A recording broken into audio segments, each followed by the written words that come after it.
I'm Harrison Keeley. Here's what you need to know today. First, a winter storm watch is in effect for the area this afternoon through Thursday morning. 3 to 4 inches of snow are possible in Chattanooga, and the storm may bring 6 inches of snow to northern Alabama and parts of North Georgia. Both states have declared a state of emergency ahead of the storm. Precipitation is expected to begin here around 4 p.m. and should taper off by midnight. While the low tonight is 28 degrees, it should warm up to the low 40s on Thursday. Hamilton County Schools has just 3 more snow days built into the schedule before more school days have to be added to the calendar. A 79-year-old man has been found dead in Polk County. Officials say he died of weather-related causes. He could be the area's 3rd hypothermia death in a week. On February 17th, a homeless man froze to death in Chattanooga, and a day later, an 85-year-old veteran was found dead in Sequatchie County. Governor Bill Haslam is urging people to check on their neighbors as the next storm moves in. Tennessee's winter storm death toll has now reached 30, which is unusually high for such a short amount of time.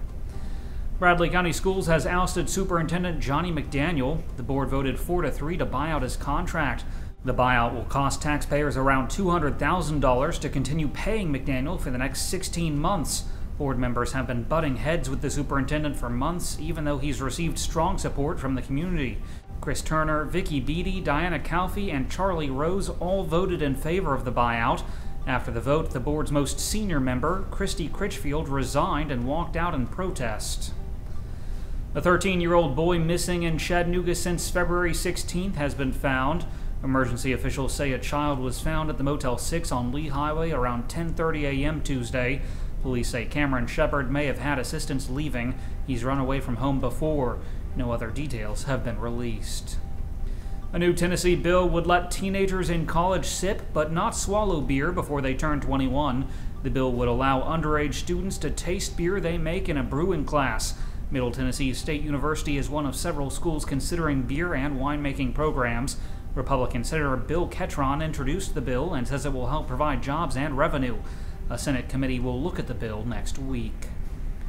Erlanger has opened a new high-tech control center. The hospital's regional operations center took 8 months to build and cost $1.6 million. It will serve as ground zero for emergency communications, EMS dispatch, life force operations, and patient placement. Erlanger CEO Kevin Spiegel says it's the most advanced communications center in the country. Coffee County's new jail is nearly ready. The new facility in Manchester has double the capacity the old jail offered when it opened in 1982. It will house up to 400 inmates and cost around $21 million to build. 26 new officers are needed to staff the larger detention center. Officials say the old jail may be used as overflow housing and as a workhouse. Part of it could also become a new 911 center. Inmates and jailers plan to move into the new jail in late April. Bob Corker is leading the fight to end global slavery. The senator is introducing a bill to make the U.S. take a leadership role against slavery. Experts say it's the most important thing to happen to the abolition movement in modern history.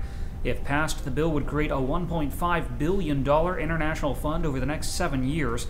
$250 million would come from the U.S. The rest would be collected from foreign nations and the private sector.